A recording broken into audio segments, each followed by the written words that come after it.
Good afternoon, everybody.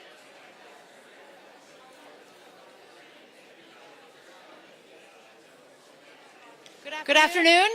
Thanks so much for being here.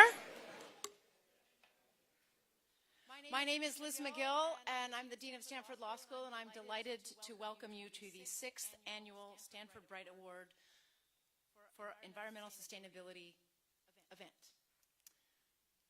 I want to start by thanking everyone who helped put this incredible afternoon and day together, those who were involved in putting this event together, as well as the faculty and students who served on the selection committee that helped us find our honorees tonight. I also want to extend a special thanks to the Bright family, Ray's brothers, George and Mike, and the family's longtime advisor, Alan Marco. I'm grateful to you for your dedication to ensuring this award and event continue to represent Ray's vision and your contributions and advice along the way. Your support has been really important to this being a success. The Bright Award is the highest award for environmental conservation work that Stanford University offers, and it was made possible through the legacy of Ray Bright. Ray, whose father was a park ranger at Mount Rainier National Park, as a child he spent countless hours there, and it gave him a lifelong love of the natural world.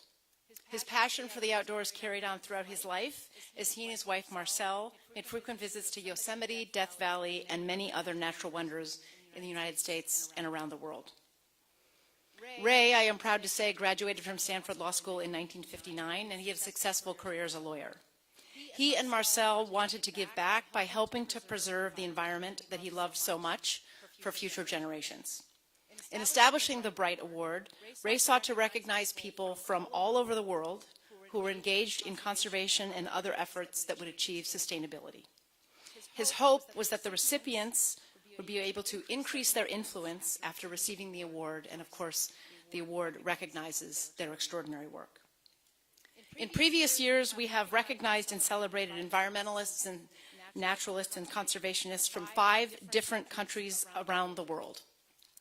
A social entrepreneur in Brazil working to reduce greenhouse gas emissions, a conservationist from British Columbia working to save the Great Bear Rainforest and create jobs for the coastal First Nation tribes, the director of the Cambridge University Institute for Sustainability Leadership, which is training business leaders in sustainable practices, the chief program officer of the Northern Rangelands Trust, who is working on conservancy management and community development in Kenya, and finally, 2 entrepreneurs developing energy solutions at the grassroots level in the Ukraine. I know this year's winners are just as worthy of this Bright Award, and to introduce you to their work, we have a video that I think you'll enjoy.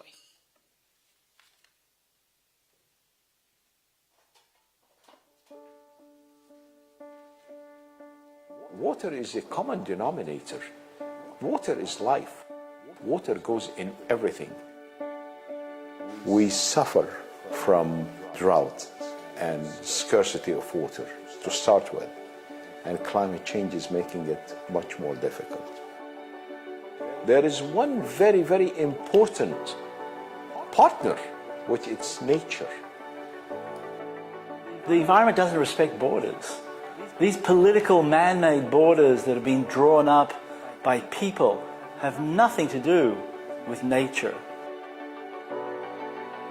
The Bright Award recognizes individuals who've dedicated their lives to environmental conservation and the environment. It's the highest environmental award that Stanford University gives. This year's recipients of the Bright Award are Gidon Bromberg and Munqeth Mehyar.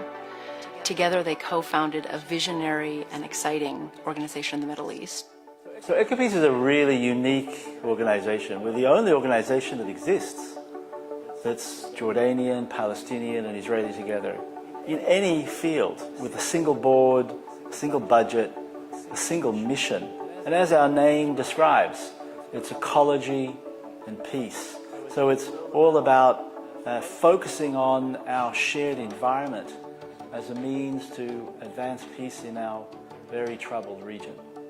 And therefore, private sector partnership together with the government, we're seeking to create healthy interdependencies. What we need is the electricity to cross from east to west and desalinated water to cross from west to east. EcoPeace's most significant accomplishment has been in the area of water scarcity, which is obviously one of the most pressing environmental concerns in the region. In particular, they were able to facilitate what many viewed to be impossible. In 2013, as a result of their efforts, water was allowed to flow from the Jordan River to the Sea of Galilee for the first time in over a decade. Here we are in the middle, trying to bring people together to discuss their problems and ways to solve it. Because it's not just a technological transfer, it's about both sides having identified a common objective. And as soon as it becomes an issue of common concern, then it's about cooperation. As an organization, we thought that we need to show people that the peace process is working and there is so much to gain from peace. That's what we're trying to do at EcoPeace, to model the type of world we'd like to live in. The challenge that we face is that we're often condemned by people from our own communities, sometimes from our own families, for working with the other side. To be forced to question yourself every single day. Are we truly making a difference? Are we sincerely working for each other's mutual gain? Because the pressure and the challenges are as enormous as the conflict is. I still see the spark in their eyes. I still find Munqeth and Gidon with the same spirit, with the same passion. Munqeth is very wise, very open-minded. Gidon doesn't sleep. I can barely keep up with him. An award from Stanford University Law School is an award that helps sustain us. We are not alone. People are watching, people are appreciating, and that's a great motivation to not only move forward, but to double our efforts to go forward. My experience of 24 years at EcoPeace has shown me people are courageous. People are willing to stand up and defend themselves. I'd like to see a world where rivers flow, where water is truly recognized, respected and valued and cherished, not only for humankind, but for all kind. Future generations, my kids. I want to see my kids live in a less hostile environment. And that's really what motivates me, is that I believe it's possible.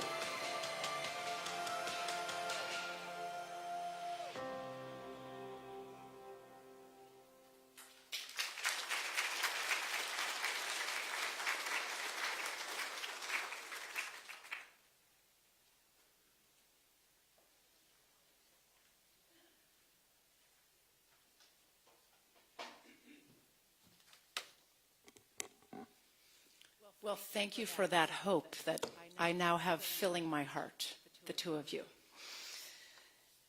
As you now know, Gidon Bromberg and Munqeth Mehyar are unparalleled environmental leaders and visionaries. They've been at the forefront of environmental peace building for nearly 25 years, co-founding the unique organization EcoPeace Middle East, which, as you know from the video, brings together Israelis, Palestinians, and Jordanians to advance regional peace and security through environmental sustainability.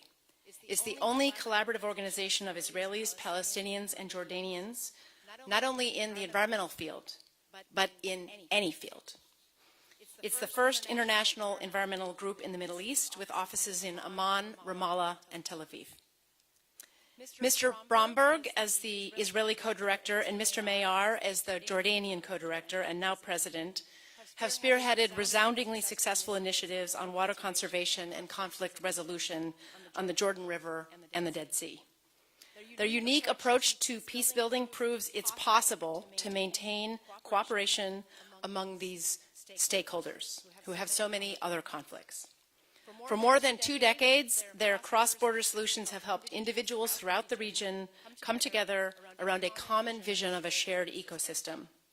For example, in 2015, EcoPeace Middle East facilitated a cooperative Israeli-Palestinian, Jordanian regional management plan for sustainable development of the Jordan Valley. Today, Mr. Bromberg and Mr. Mehyar continue to expand the bounds of environmental peace building. They have several initiatives underway, including the Good Water Neighbors Program, which creates partnerships among members from different communities to develop collaborative solutions to shared water problems. They are also launching their most ambitious project to date, the Water Energy Nexus Project. This seeks to foster transboundary exchanges of desalinated water and solar energy between Israel, Jordan, the West Bank, and Gaza. The project creates an integrated water and energy economy. For example, Israel could supply desalinated water to Jordan, which could provide large-scale solar energy for the region to help meet the growing energy and water needs of both countries and to counter the effects of climate change and its potential implications for security and stability in the region. For all of these reasons and many more, I'm incredibly proud to present the 2018 Stanford Bright Award for Environmental Sustainability to Gidon Bromberg and Munqeth Mehyar. Please come to the stage.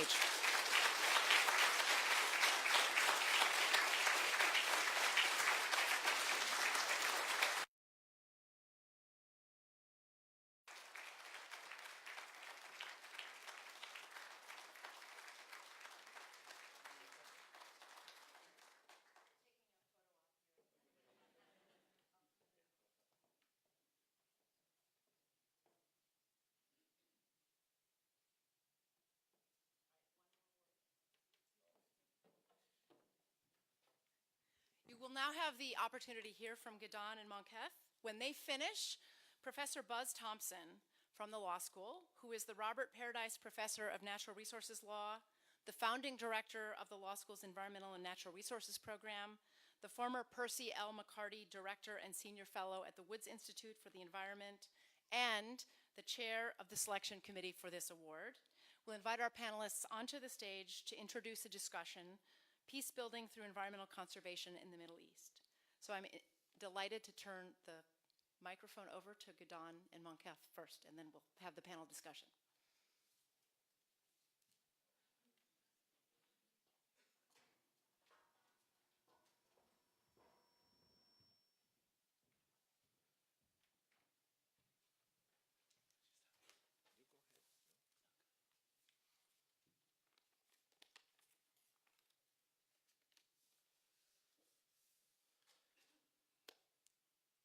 Thank you very, very much.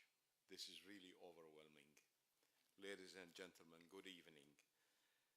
It's an honor to stand here at the distinguished Stanford University and cannot help but feeling humble for choosing us for such a prestigious award. My plans was to really talk about Gidon because he was not feeling well and he was not planning to speak, but I think the heat of the event, made him strong, and here he comes. He'll be speaking. And I tell you what, it's a relief because Gidon is a great speaker. And I always face challenge when I have to speak on his behalf. I can't really fill up your shoes, man. So I'm very glad that he's here. But this is a very normal situation for us. We are always together. And when I was asked to speak by myself, I did not feel really good because I'm used to him standing here.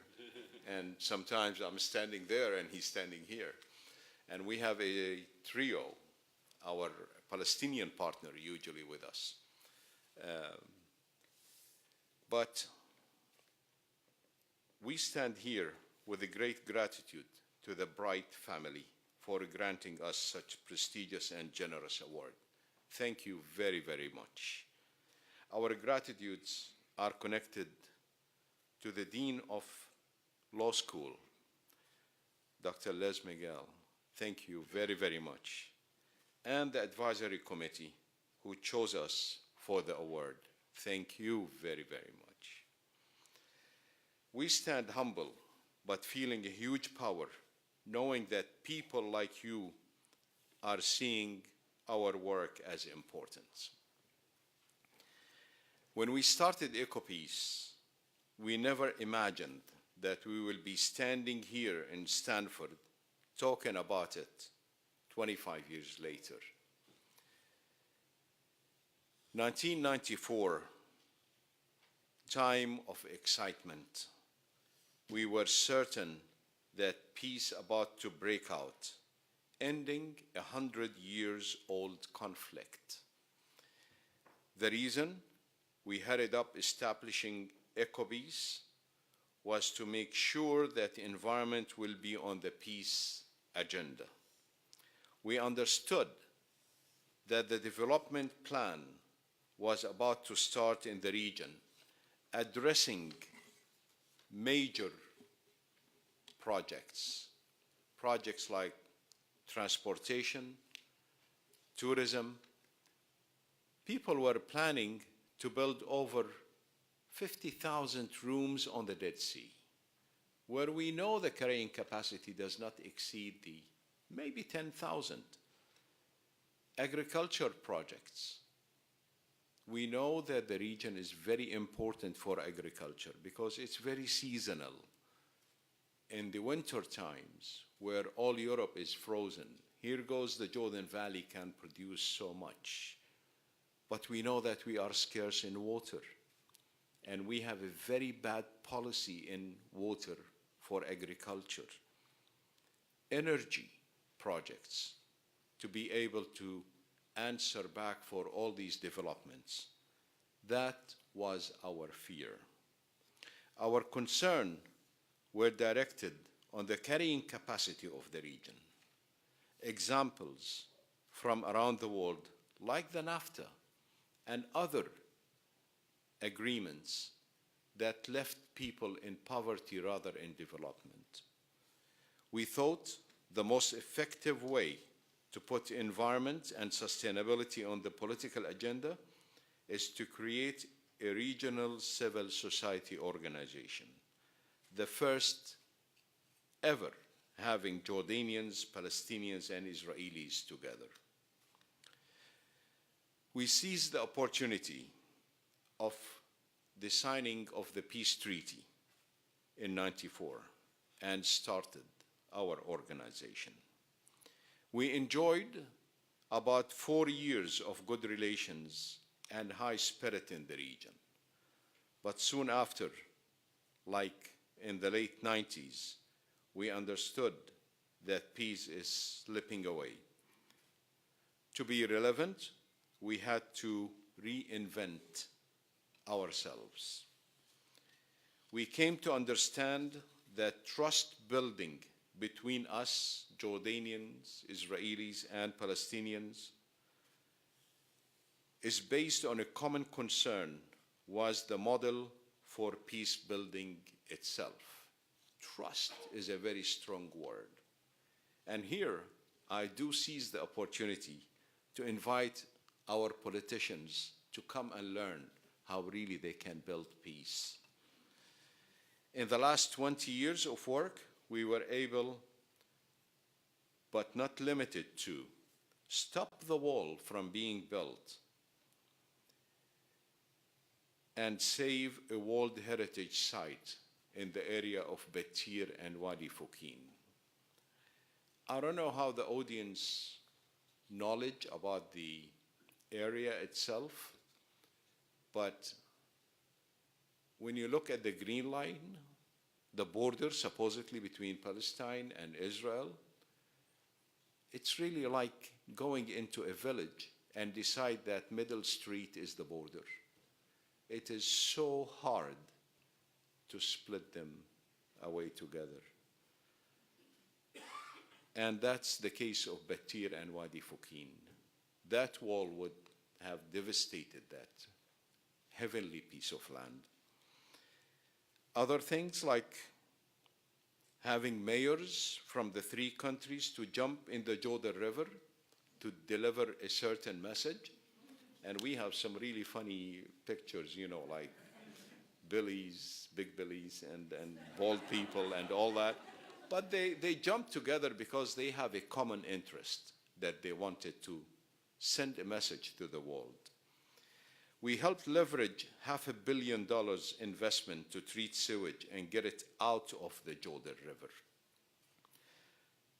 Developing the first ever integrated regional master plan where the government of Jordan adopted it almost immediately. Today, like Dr. Miguel mentioned, we are launching our most ambitious project ever to create a water, renewable, and renewable energy community between our three countries, much like the coal and steel community created in Europe after World War II, which brought peace and prosperity to the devastated continent then. Ladies and gentlemen, you all know the rough neighborhood we live in. The ups and downs were overwhelming, always. Frustration can easily sneak in. But knowing that we are supported by people like you around the world, and most importantly, armed with a dedicated small army of women and men in our three offices in Amman, in Tel Aviv, and Ramallah, we will never give up. Thank you for listening.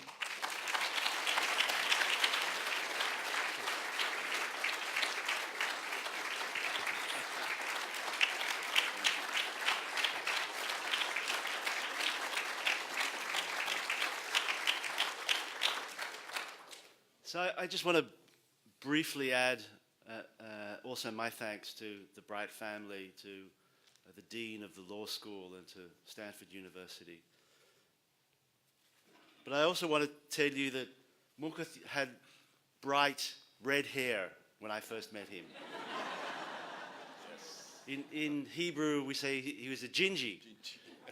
We use it too, yeah. And mostly people thought that Munqeth was the Israeli and I was the Palestinian and Jordanian. And I had nothing but black hair. And I think in the 25 years together, where sadly my hair's gone more and more gray, and Munqeth's lost his red hair, we've lost it for good cause. And we feel that our hard work and dedication in the creation of EcoPeace was worth every bit of the sweat. And that's why this award is so important to us, because, you know, this university is so outstanding. And the fact that this university is thinking about our little organization and what we're doing is something that empowers us. And we want you to understand that it's pretty lonely out there. You know, in our world of conflict, we're hated. We're traitors. We're sadly seen by extremist groups on both sides as working for the other side. That if you're working together, you must be working for the other. And when we receive awards like these from such distinguished institutions, it gives us strength that people are watching, that people do care, that people are willing to continue to trust us, that we are making a difference, that we're not traitors. In fact, we're the most loyal people imaginable, not only to our own people, but to the region as a whole. And that's why we really do want to say thank you to the Bright family, to the Stanford Law School, to Stanford University. Because you give us another injection of strength. And sadly, we need a lot of strength because the challenges that we continue to face are enormous. But as Munqeth said, we will not give up. We've overcome, we've withstood the Second Intifada, several Lebanon wars, several Gaza wars, so many moments of terrible violence. And we've stood those together because we truly believe that what we are doing will bring a better region, will bring a better world, and that the work that we do in the Middle East can so much be a model for other parts of the world.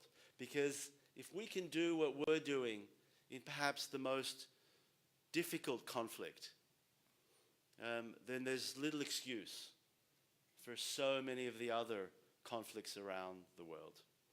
So let me close by again saying thank you. Toda Rabba.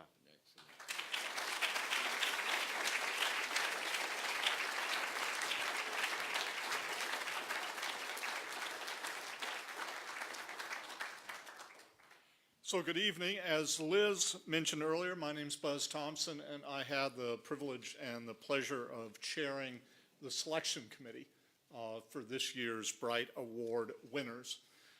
I want to start out by also thanking the Bright family for their support, without which this award would not be possible each year. I also want to just mention that the Bright Award Selection Committee always begins approximately a year before the award is given out. And we need that period of time because what we do is we do extensive research in the region that each year is chosen for finding a Bright Award winner. And we have 10 regions around the world that we look at. We're on our 6th region right now, so we have 4 more, and then we'll start back where we began again. But the members of the committee, which are both faculty members and students, spend approximately 6 months phoning and emailing everyone that we can find in the particular region to see who we should be considering. And then we try to narrow it to about 20 candidates, and we do extensive research at that particular point on the candidates to see who should be the award winners. I can tell you that every year there has always been one, or in this case 2 people, who really stand out and who you know when you see them, these are the people that we need to actually celebrate this particular year. And what we are looking for are people who in their region have promoted environmental sustainability, who are emblematic of what environmental sustainability means, and who can inspire others in their region and other portions of the world to engage in similar activities. And again, I think that you've just heard why this year's winners are the winners this year of the Bright Award. Now, at this function each year, we do 2 things. One is we announce the winners, we give them their prize, we celebrate them and the activities that they have engaged in.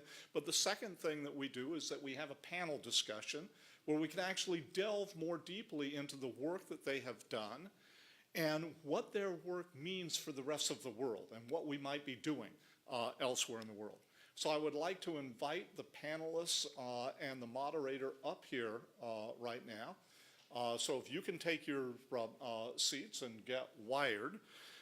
You've already heard from and about our 2 winners of the Bright Award this year, Gidon Bromberg and Munqeth Mehyar. The other panelist who is joining us up here at the moment is Lucy Kurtzer-Ellenbogen. And Lucy is the director of the Israeli-Palestinian Conflict Program at the U.S. Institute of Peace, where she has been for approximately a decade. And Lucy, in her work, focuses on the interplay of Israeli and Palestinian civil society and peace-building efforts and diplomacy. She has worked in this field for more years than her youth suggests, and has also written extensively on this particular subject. And we also welcome back this year Greg Dalton as our moderator. If you don't know who Greg is, then you need to be listening to Climate One, which is hosted by the Commonwealth Club. Climate One, for over a decade now, has been really showcasing efforts to resolve our climate problems around the world, as well as promote environmental sustainability more generally. It is a weekly radio show here in the Bay Area. It is also a monthly radio show nationally, and also a monthly TV broadcast now. And again, if you haven't listened to it, listen to it.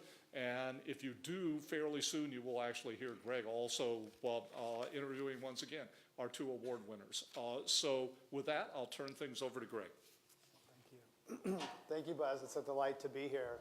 It's an honor to be here again for this award. It's very clear that the affection and camaraderie that you have. So I look forward to digging into that.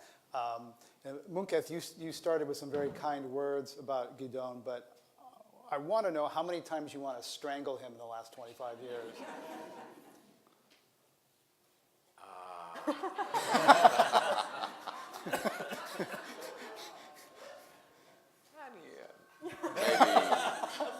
On a monthly basis, maybe. But no, the nice thing is that we really go into heated discussions many times, because the issues are not really easy, you know. And since we, like you heard, that we really build our discussions on self-interests to start with. But I always believe that understanding Gidon and Israelis in general, where they're coming from, and also the Palestinians, where they're coming from, it'll be much easier to reach a solution that will be okay for everybody. So because our policy in the organization is to have a consensus in any decision we come out with, we really do go into heated discussion sometimes. But at the end, we come out agreeing together. Must take a long time, a lot of hard work. Gidon, you started this. You were doing a master's program at American University. When kind of the Oslo process was coming forward, and environment was not on the agenda. So tell us how the inspiration, the founding inspiration. So I had the opportunity to do a master's in international environmental law in 1993-94. So I was in Washington, really at the time of incredible euphoria. As Munqeth said, we all thought that peace was breaking out. And I asked the question, was peace going to lead to a more sustainable Middle East, or was peace going to lead to greater demise? And sadly, environmental issues were just being given some lip service. There came the idea that, well, in order to get environmental issues onto the peace agenda, perhaps Israeli, Jordanian, Palestinian, at that time also Egyptian, environmentalists could come together. And I managed to convince someone to give me $20,000 and to... But you faced a lot of rejection first. Yeah, so, I was young. I'm no longer young.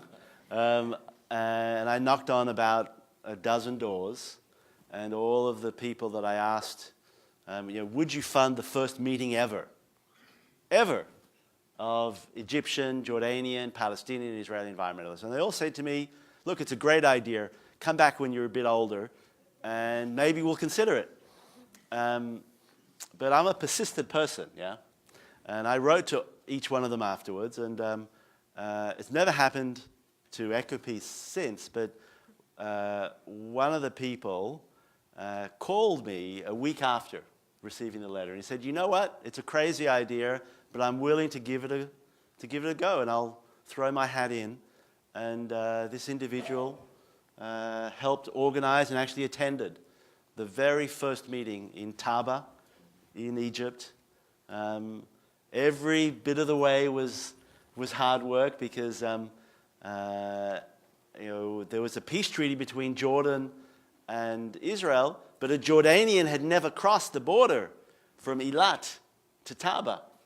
And the Egyptian security officials had never seen a Jordanian passport, and they wouldn't let him cross.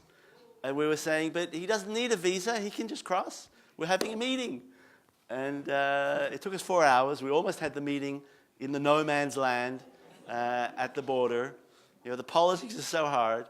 But eventually we got a phone call from Cairo, and he was allowed to cross to Taba.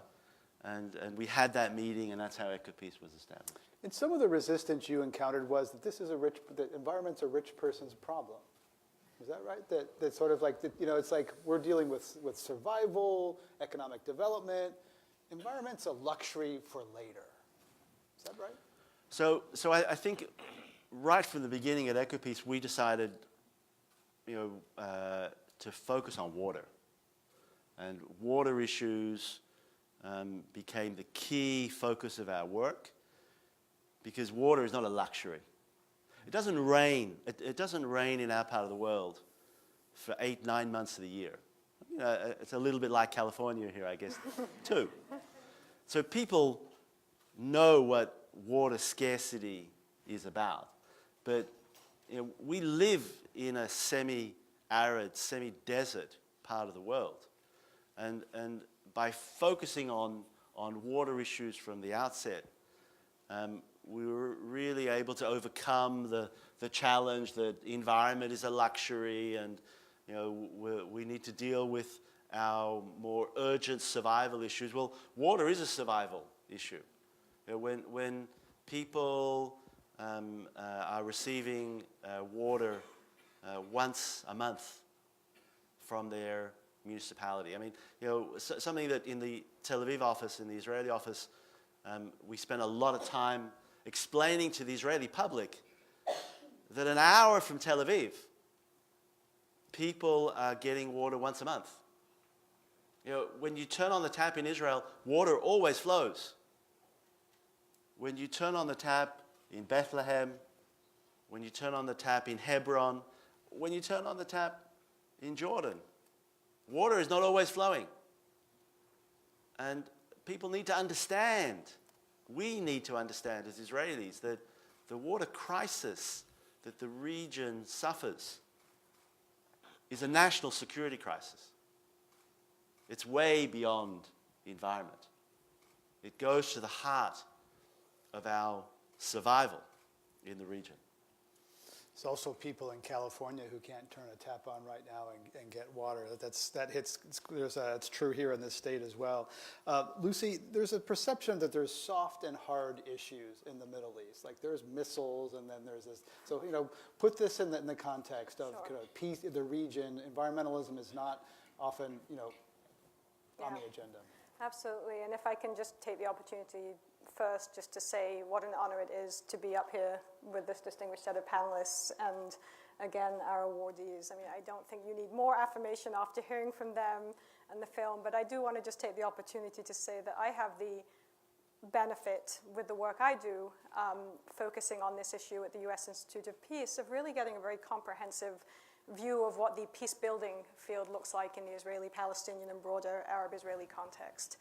And the work that Gidon and Munqeth and their Palestinian partner, now Ned, are doing, it's really a standout. I mean, they are, over all these years, and you've seen it and heard it just this evening, the resilience and the agility and the dogged determination and the focus and the impact are really remarkable. So if you needed any more affirmation that this was the right choice of an award, I'm just adding my voice there. In terms of situating it in the context, and you hit on something when you asked Gidon, wasn't environment seen as a luxury? As he rightly said, water is not a luxury, but there is a tendency, as you note, to sort of look at peace building as soft, as maybe nice at best, but what does it really do to advance the ball? Isn't it really political, diplomatic agreements that are going to end this conflict?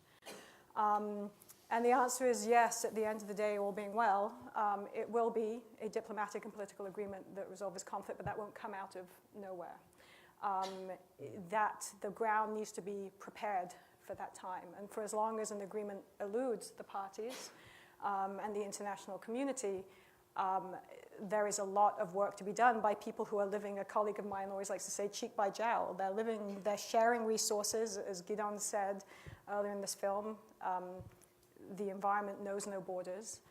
There is work to be done to prevent violence, to keep alive the possibilities for peace, to build networks and coalitions and conditions that when an agreement is signed, that can be sustained. The context right now, I'd say that to break that question of situate the context, there are two contexts. There's the conflict itself, which is really, despair is high. This is a fairly low point. Attitudes have hardened and are continuing to harden on both sides.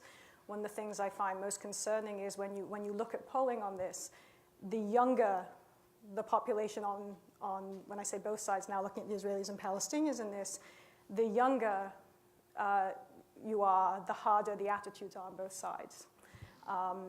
And that's been a trend, and that's the way it's headed. I'd say, in a conflict where you have two sides that rarely agree on anything, where you see mirror images of each other, is the mutual despair, the mutual lack of faith in the other as a good faith partner, and the lack of hope in a political solution coming about anytime soon. So again, in that context, when we talk about this isn't just sort of nice work, it's necessary work, I would just two more things to add on this. The second context, that's the conflict, is the peacebuilding arena. We had a couple of years ago now, former Senator George Mitchell, who was involved in mediating in the Israeli-Palestinian conflict, before that Northern Ireland. He was speaking at our institute, talking about the Northern Ireland conflicts and some lessons learned from the Israeli-Palestinian context. And he said, the Good Friday Agreement didn't make peace, it made peace possible. And the point he was making is it was then for the sort of the work of people on the ground to be able to bring that forward and sustain it. But more than that, leading up to that agreement was a lot of heavy investment in this kind of work. And to bring this back to the way that Munqeth and Gidon and Nader are doing their work, there's been a fair amount of evaluation recently of how do you measure the impact of peace building in this kind of work. And we ourselves, our own institute, did a report. We were looking at our own grants over time, and a couple of the findings that jump out, particularly when you look at their work, is that those that were successful, marked by those where the impacts were just not felt by the individuals participating, but there was what you call transfer, that those impacts were having sort of a scaling out effect to social change, came from organizations that were identifying areas of shared and joint mutual interest, that were going beyond just dialogue, though dialogue is certainly important, to find areas of mutual concern where it's in everybody's self-interest but shared interest. And finally, the other piece is that these organizations were most successful, those that were inclusive in their outreach, which is also something, and that's something they can talk about, that they've done, whether it's youth, whether it's religious leaders, religious constituencies. You've got to take a broad engagement approach if you want to start preparing the ground for sustainable peace. And Munqeth, initially you were reluctant to approach communities of faith, to engage on the basis of faith, because you thought it would further divide people. Of course. I think it was a common say that when you want to lose a friend, discuss politics or religion with him. That's the norm, I think. And in such a region where the disputes are over some religious sites like Jerusalem and so on. And let's think deeply that our three religions, the conflict within the religion itself is much more than the conflict with the religions together. So if you want to bring somebody from the Muslim religion, who's going to be a Shi'i or a Sunni, or a Hanafi or a Hanbali, The same thing with the Christians. Is it Catholic or Protestant or any other? Judaism is the same. And I thought when we put them all together in one room and they started to really highlight the conflicts, it's not going to be a pretty sight. But to my surprise, it was really the opposite. And that's where I say that a person can never be sure of his first thinking. The results came out really good because each member of that religion tried to show how their religion show the importance of water and where it becomes a holy thing that people should respect. And it turned out to be really, really a very, very good experience, in my opinion. The power of having the clerks or priests or imams or rabbis addressing the issue together on some radical groups were also very, very positive. We were able to lobby those groups and convince them that what we do is really for the benefit, not only the humanitarian issue and peace issues, but also religious issues. So it was very positive, in my opinion. Gidon, I thought it was interesting how a lot of your work starts from the inside out, that you don't look for what funders want you to do or what your board wants to do. Tell us how you kind of work from inward out to your board, to the funders, to the external community. So much of our work has to take place between the three directors, and we very much want to mention that Nada Majdalani, our Palestinian director, is so key to the three-legged stool of our organization, and now Yana Abu Talib, also in Amman. So a lot of our work takes place internally because we need to build that consensus that Munqeth spoke about. And that consensus is not easy. Even though we benefit from being environmentalists, so in that sense we're being trained to understand that borders just get in the way. So that helps us a lot. But we live in our respective societies. So when, a rocket, is launched from Gaza and it comes in Tel Aviv's way, I'm running to my safe room. And, so I have to understand, the Israeli public's perspective. And when homes in Gaza are being bombed, clearly our Palestinian director is at the forefront of understanding. And I also need to understand the suffering that takes place in Gaza. And so having that conversation internally to try to stand in each other's shoes, in each other's position is critical. Because what we refuse to do is we refuse to play the blame game. We want to speak out broadly to the public. We want to speak to those that are the silent majority. We don't think that we can convince the extremists on either side, but we do very much seek to speak to those that are desperate for solutions but don't know how they could possibly come about. And that's why the conversation amongst us first and building that consensus is so critical, because then once the consensus is built, then I as an Israeli will speak in Hebrew to the Israeli public, as the rest of the Tel Aviv office. Munqeth as a Jordanian and the Amman office will speak in Arabic to the Jordanian public, and Nada and the Palestinian office to the Palestinian public. And that's our strength. We speak the same language in Hebrew and in Arabic. We speak as Israelis to Israelis, Palestinians to Palestinians, Jordanians to Jordanians. We speak of the people, and therefore we can help convince. That's our strength. That we're not outsiders speaking to these issues. That we're really trying to take in the real challenges that we face. These are not light issues. And then internationally, we're able to come together.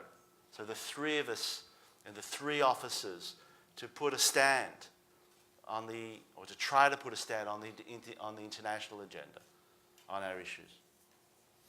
Munqeth, Lucy mentioned young people. The population is expected to grow 20 to 30% in each of these areas. Jordan from 9 to 12 million people, Israel from about 8 to 10. What kind of pressure is that going to put on resources that you're trying to steward, the surge in population? Well, it is a challenge indeed. And in Jordan in particular, we are kind of used to such crisis because we've been receiving refugees, during the past 70 years. And when the government plan their infrastructure on a certain period of time that can really extend 10 years, and within few months, the population doubles. And here goes all their plans, and they need to replan. And the last one is the Syrian refugees. Jordan hosted about 2 million Syrian refugees. The whole population is 6 million. So you're talking about 1/3 of the population being added within a year time almost. So that is a tremendous pressure on the government and on the resources. We usually debate the government, and we try to challenge them in a lot of their actions and try to change policies for the benefit, for the better. But like we said in the beginning, it's how much the other side trusts us. And I must say that in the region, we really reached a level that the governments trust us, despite that we maybe have differences in some areas, like the Red Dead Canal. Okay, we were totally against that mega project, but in other issues, the governments were and respect us. Gidon said a while ago that he will speak in Hebrew to the Israeli officials. But I can tell you now that Gidon was respected in Jordan with some Jordanian officials so highly that he really called him and listened to him in so many issues. Because the organization, us all together, are so transparent. Everything is on our website. We talk directly to people and to officials. We try to address the national plans of water for each country and try to work within that plan. Run with the government rather go against them. We think that if we run with them, we can really push them slightly to where we want them to go. But usually they are a bit hard-headed in their own minds, but we were able to really influence the government. And, population plays a big role in the region. But we all know that the strong religious background, again, in the region, prevent people from, how do you say it? Population control. Population control, Birth control. Exactly, birth control and so on. So that is another challenge where the religion comes very strong in the middle also. You know what, I'd like to talk about the interdependence of water. Tom Friedman wrote an article in the New York Times earlier this year about work you had done, showing how sewage from Gaza was flowing to one of the largest desalination plants in Israel, the Ashkelon plant. So tell us that story and how it illustrates the... So it's a great story because it shows that government policies that want to disengage, and the government of Israel had decided that Israel's left Gaza, settlements were removed, all of the army was removed, and the view was, well, okay, well, we can throw away the key, and we don't need to show any interest to Gaza. On the opposite, Israel led a policy of punishing Hamas. And whether that's right or wrong, there are consequences. And what we were able to show in the case of the sewerage and the water crisis of Gaza is that you can't disengage from a shared environment. It's not possible to disengage. So we started publicizing the quantities of sewage. It's over 100 million liters of raw sewage leaving Gaza every single day and flowing into the Mediterranean. And the currents, as they carry the sewage, bring the sewage to Israel. So we actually started testing the beaches, Zikim Beach, a kilometer from Gaza. And we were looking for cholera because we thought deeply, how can we change the policies? How can we, the World Bank was trying to build a sewage treatment plant that could treat a third of Gaza's sewage. And Israel wasn't allowing the cement to come in.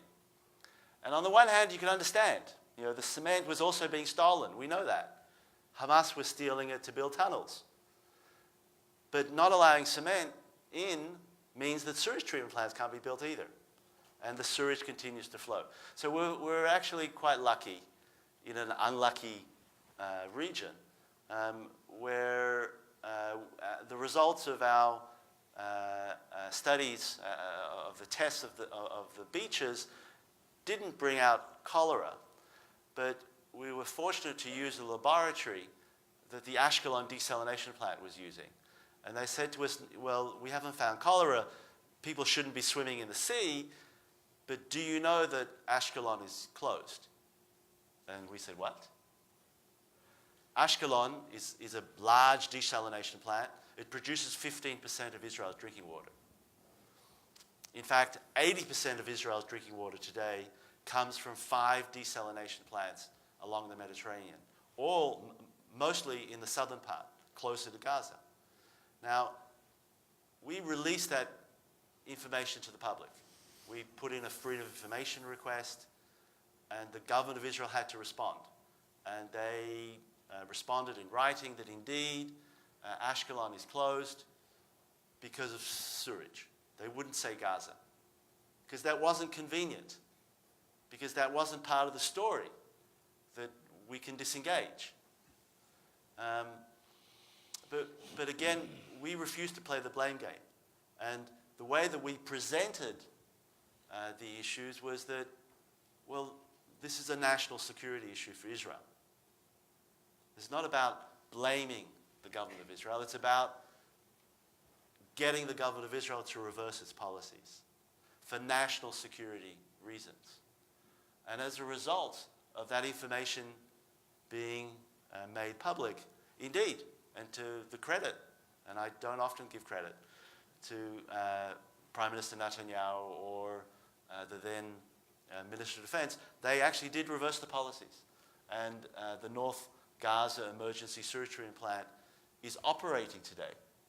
And all the cement required within the space, it took 14 years to build this sewage treatment plant because of all of the different closures and measures.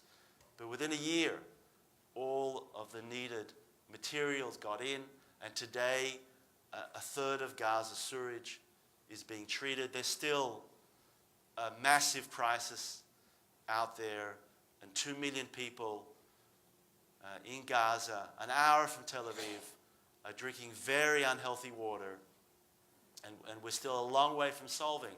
But we did manage to reverse something critical and to put the issue of water at the highest national security focus. And I must say that our strongest partner was actually the military. It was the Israeli military that was at the forefront of recognizing that should pandemic disease break out in Gaza, when people are drinking unhealthy water, when the sewage of 2 million people is not only flowing out to the Mediterranean, but polluting their own groundwater that they're drinking. Should pandemic disease break out in Gaza, it's not going to stop in Gaza. And should pandemic disease break out in Gaza tomorrow, people are not going to stand still.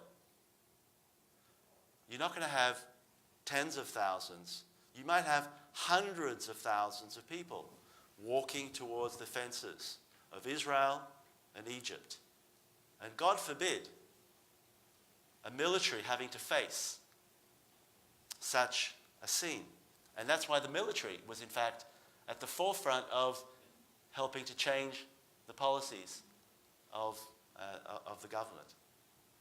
Yeah, and I think even Netanyahu made some comments about concern about cholera there. Lucy, climate change is going to change as a national security issue. Your institute is studying that or thinking about doing more. How is that going to change the politics and the dynamics in the region that's so much known for its reliance and generation of fossil fuels? Sure. I mean, as Gidon's remarks have just highlighted, and it gets back to your initial question, sort of when people think of security, they think of sort of kinetic military, but what we're talking about here is human security, and health and food and water scarcity, and all those things have intense security implications.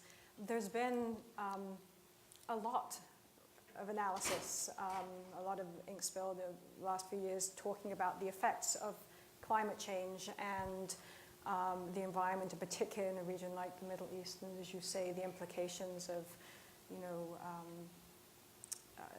reliance on certain resources, the change in that regard. There are people that argue that it's been overstated how much climate change has caused violent conflict, but what is incredibly clear, we saw one of the factors, a lot has been said about how, drought and then migration was a large factor in where you started to see the unrest with the Arab Spring, in particular in Syria. And what is very clear is that when you have increasing situations of forced migration, food scarcity, water scarcity, governments that can't provide effective services or remedies for their citizens, you are making populations more vulnerable and susceptible to violent conditions, to extremism. And until we get our heads and minds and hearts and activity around that challenge, we're only going to be seeing a downward spiral at this point. Munqeth, do people connect the Syrian refugees with climate? Definitely. From the drought that amplified the civil war? Of course, Jenny. We can say that the climate change played a big role in what happened in Syria. Like if you think of of Syria after 7-8 years of long drought, the farmers from certain areas, not all Syria, of course, they could not sustain their farming, so they had to leave their land and go to the major cities to work and try to make some money that they cannot make anymore in their respective farms. But those people lived in a very poor conditions, in poverty almost, in cities.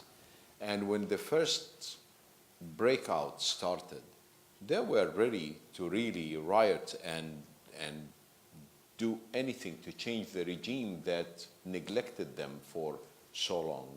So climate change played a huge big role in the Syrian crisis, or how it started in the very beginning. In the region, in Jordan, we do feel the climate change happening. And anybody who denies it, I don't know what I should call him, but I'll be polite. Remember, no blame game. I'll Yes. not say anything. Yeah, no blame game. But in Jordan, like what we are experiencing today is that we receive a heavy rain in the beginning of the season that kind of fell about 30% of the dams we have. But for the rest of the winter, there's no rain.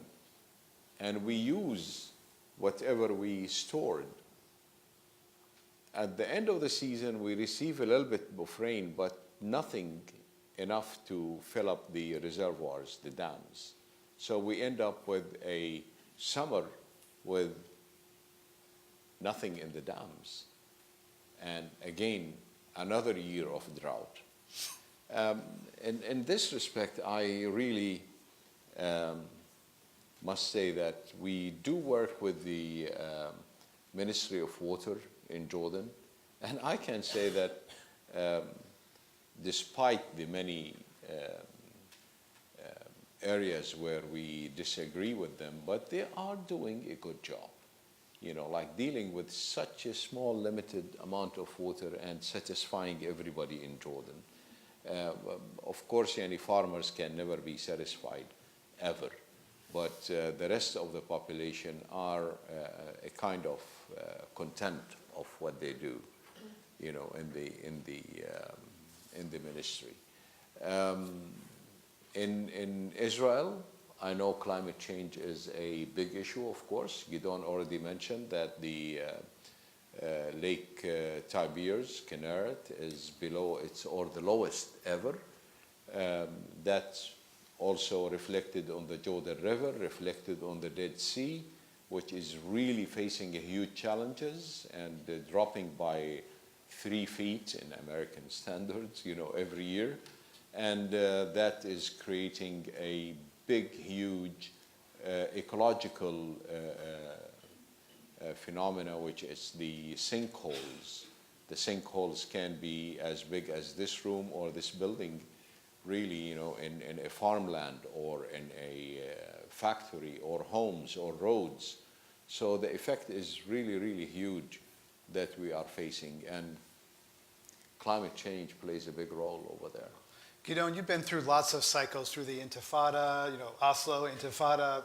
Talk now about the rise of nationalism, sort of the receding possibilities of a two-state solution. How is that affecting your work? So we are very much challenged by some of the data that Lucy mentioned before, that young people have actually lost faith that there will ever be peace. That young people actually don't want to know about the other side. They're not interested. They're not interested because their only image of the other is either a terrorist or a soldier that's going to kill them. And that's partly, so much due to the fact that they rarely get to meet. It's really only in the work of the peacebuilding organizations that are able to bring Israeli, Palestinian, Jordanian youth, but we can't reach out to the vast majority of our populations. And therefore, as another generation of young people know nothing about the other than the stereotype, then they don't want to know about the other. So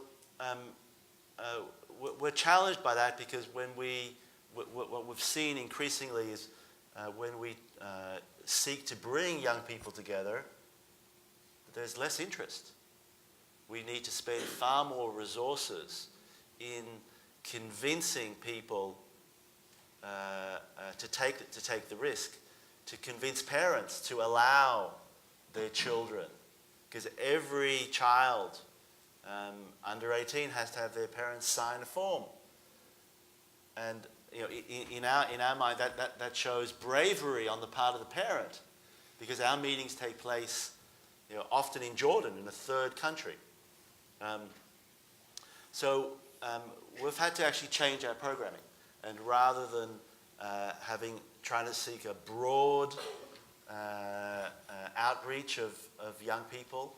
We're focusing on a smaller core, and we're looking, our current programming is investing in a smaller group of real leaders that have a willingness and a commitment to get to know the other side, and we're going to invest in them over a 2-year intense program. What we've done in early years was to have much broader outreach of 1 or 2 day events. But we found that increasingly that's more and more difficult to bring about because there is so little interest in the other today. Short attention spans. You're expanding internationally, Sri Lanka, Bosnia-Herzegovina. If you were to open a chapter in the United States, what advice would you have about bridging the divides here? So we understand things are pretty nasty here, actually. That you guys are not particularly kind to each other either, and maybe some of the states, vis-a-vis Mexico as well, there's a lack of kindness there too. The Good Water Neighbours program that we've developed is today being implemented in Bosnia along a river that is shared by Christian and Muslim communities. They're going to have the first big jump of their mayors into the river, into their shared river this year. We're really proud. We're going to jump with them. Like we jump in the Jordan, and you're all invited to jump with us into the Jordan. With bathing suits, right? With bathing suits, you bet. Okay, all right, good. The bellies tend to still... So we're holding a workshop in December that will bring about 25 different civil society leaders from other conflict areas around the world, where we're going to share experiences on environmental peacebuilding. We are hoping to have someone from Tibet and someone from China. We'll certainly be having from the Balkans and from India and Pakistan, and an amazing program that it's a side effort of ours, but we think that we have developed something really unique, and that we can share those experiences, and we can also learn so much from other experiences around the world. And although here in the Western states you're not at war with each other yet, clearly the challenges that you face are also enormous, and maybe there's something that we certainly should be working together for, to try and reverse. And I do want to speak to the issue of climate change as well, because I think that climate change is an enormous threat to the viability of our region. There's a professor here from Stanford that has been studying the situation of climate. He's here in the room. The situation of climate change for Jordan. And it's the same for Israel, same for Palestine. In the last 20 years, we've had 15 years of drought. There's no wonder that the Dan River, which is the main source of the Jordan and the Sea of Galilee, is at the lowest output in historical record. In 100 years of record, it's never been so low. Now that has to be a wake-up call. So we're not responsible for climate change. At least something we're not responsible for. You're mostly responsible for climate change. Yeah. But if we don't wake up to the lesson, to the threat, and if we don't wake up to the necessity to work together, we're not going to be able to overcome that challenge. And I think that's what's so powerful in our message, that we're in the same boat. Munqeth, myself, Nada, Israel, Palestine, Jordan, we're in the same boat. Either we're going to learn how to sail that boat together, or we're going to sink. At the moment, we're sinking more and more, but we need to stop sinking.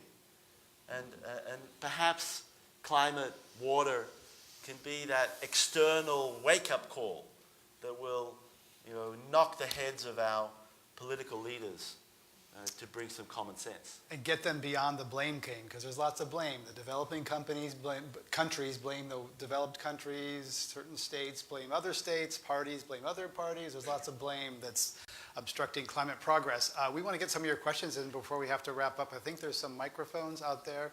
We have a few minutes left.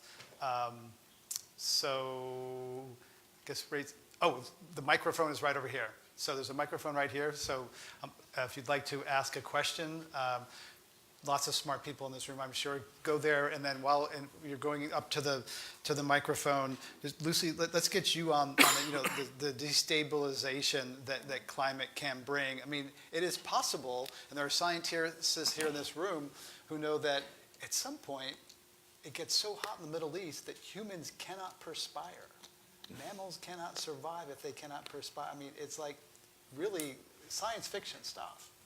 I mean, I think one of the things that you're hearing, and going back to your question, that in some ways raised causation, correlation, what can we say about, particularly looking at the Middle East and the relationship between the environment and climate change and violence. What you're certainly seeing, there are conflicts. When you look at the field of environmental peacebuilding, if you call it that broadly, there are different approaches. There are organizations globally that are working on issues that specifically are the cause of certain conflicts. And then there are areas where, if you think about the Middle East, you're adding these environmental stresses and these situations on top of a conflict that may not be solely about these issues, but when you add those in to communities where there's identity conflicts and conflicts over other things already, the combination of that is intensely combustible. I mean, you see that. Let's even move away from this region. Look at sort of Darfur, where you had herders and farmers, with also land and water scarcity issues, and you put that on top of all the identity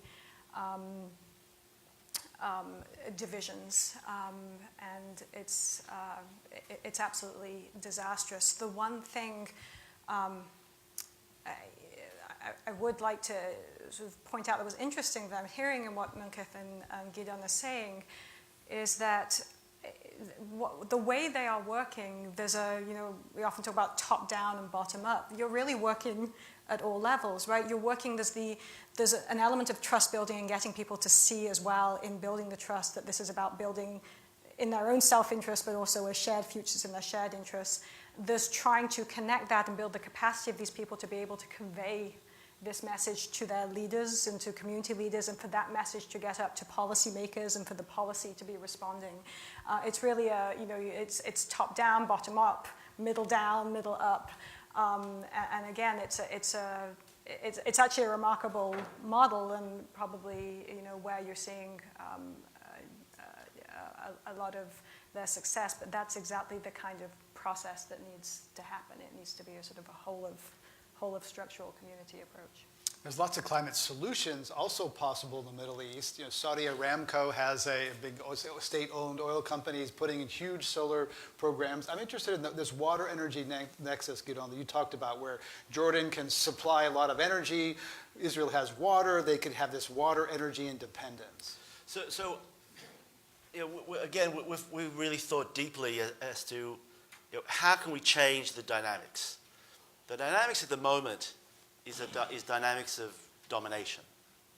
Israel is a successful economy. It's a 40,000 GDP. Our neighbors are struggling at 4,000 or 5,000. It has water.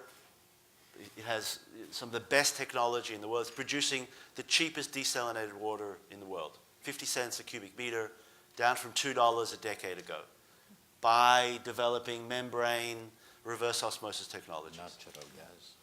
It's discovered natural gas, and it's now fueling the desalination through natural gas, selling natural gas to Palestine, selling natural gas to Israel, and Jordan. To Jordan. But as important as that is, that's not the type of relationship that builds trust, that builds good faith. you want a relationship where every side has something to sell, to provide, and something to buy. And when we looked at Europe post-World War II, the coal and steel arrangement, and how particularly France, Germany, and the Benelux decided they would link their coal and steel community, their coal and steel industries, so that no one country could really go ahead and produce steel and coal alone, that they required each other. And that became the basis for the creation of the European Union, and the rest is history. The 70 years of the greatest stability and peace that the European continent has ever known. So we think that water and renewable energy, the sun and the sea, are the coal and the steel of the Levant. And Jordan has the comparative advantage. Vast desert areas, high plateau, low humidity, can produce renewable energy through photovoltaic, cheaper than natural gas. So we've completed a pre-feasibility study that shows that it's cheaper for Israel to buy, it's cheaper for Palestine to buy electricity from Jordan than to produce it herself, or to produce it themselves. And that Israel and Gaza have the same comparative advantage of being able to produce desalinated water at cheapest prices, because the distance of the Mediterranean from all of our major cities is no more than 100 kilometers. Jordan also has the Red Sea, but it's 3 times the distance. To move water is very expensive, so the shorter the distance. So Israel and Palestine have the comparative advantage to produce desalinated water, and we desperately need more water. And Jordan has the comparative advantage of producing electricity. And if we were to buy electricity from Jordan, then Jordan has the revenue stream to buy water. So by creating a water energy nexus, we're able to create healthy interdependencies. And this is a great challenge, because our countries don't trust each other. And what do you mean we're going to be partly dependent on our neighbor? But what's the cost of not supporting a key economic factor of our neighbor? Will that lead to further demise? What would be really successful, and what Gaza has helped us highlight, that our own water security is not enough. So Israel today is one of 2 countries in the Levant that has water security. Israel and Turkey. Everything else, everywhere else, suffers from terrible water insecurity. But if your neighbor is suffering from water insecurity, then you're not going to be secure. And the Syrian crisis has shown that, because the spillover effect will be that millions of refugees move, because they're not going to stay put. And therefore, understanding that your neighbor's water security is a national security interest of yourself helps create incentives to take risks and to become dependent on each other in a healthy way, not 100% of electricity. If Israel was to buy 20% of her electricity needs from Jordan, we'd meet our Paris climate commitments at cheapest prices. We could be a model together, Israel, Palestine, and Jordan together, for how to meet both climate mitigation and adaptation at the same time. So the prospects, and we don't need a gift. The beauty of renewable energy and desalination, it's all profitable. It can be private sector led. So we don't need the donor community to be putting in the large sums.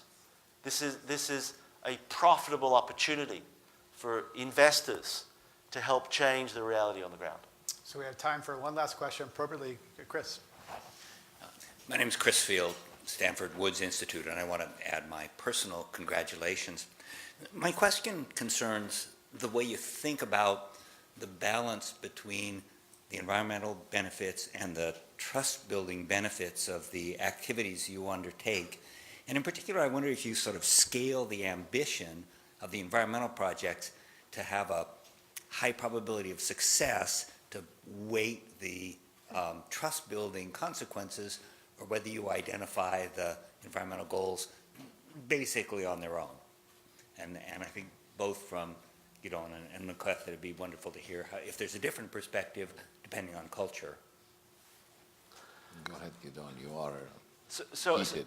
So I think that we very much choose the environment focus for the trust building because it speaks to self-interest. It's a nasty conflict. People hate each other. People have suffered terribly on all sides. Animosity is extremely high. And unless we can show self-interest, people are not going to care or look to the other side. And the environment, Gaza is an example that you can't disengage. So learning, understanding that we're dependent on our neighbors through our shared environment means that we have to find a way. As difficult as it is, we have to find a way for our own survival to work with the other side. And clearly, the self-interest that we try to promote is always a self-interest that brings mutual gain.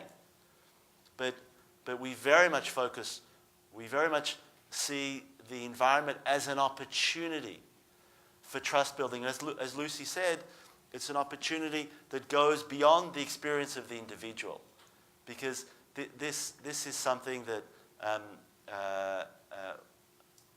people can understand. People visualize. We take people to see the sewage crossing, the sewage flowing down shared streams. They see the impact of the lack of cooperation. Pollutes our groundwater, pollutes their groundwater. We all lose. No one wins.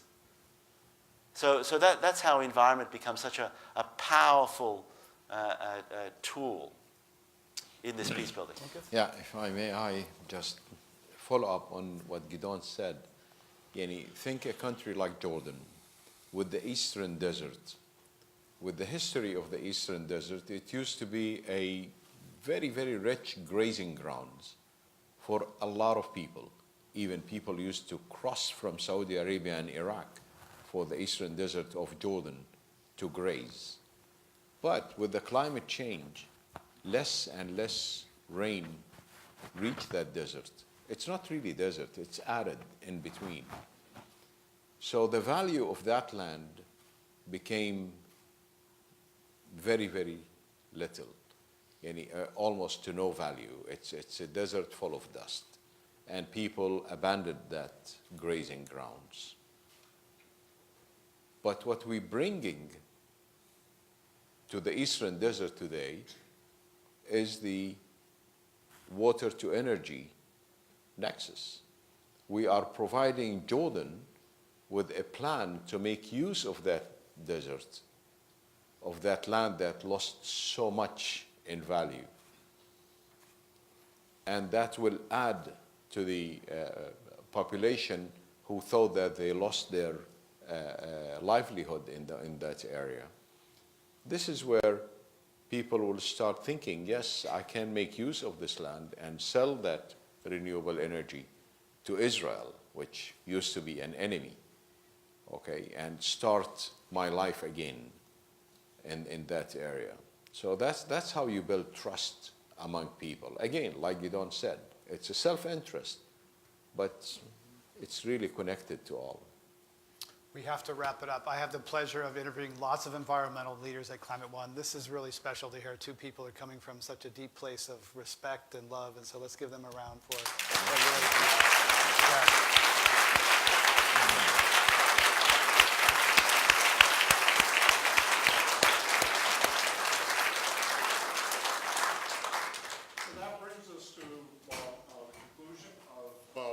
this evening's ceremonies. So 4 final things. First of all, thank all of you for coming this evening. Second of all, if you can join me one more time in applause for both our award winners and our other panelists. This has been a fantastic evening.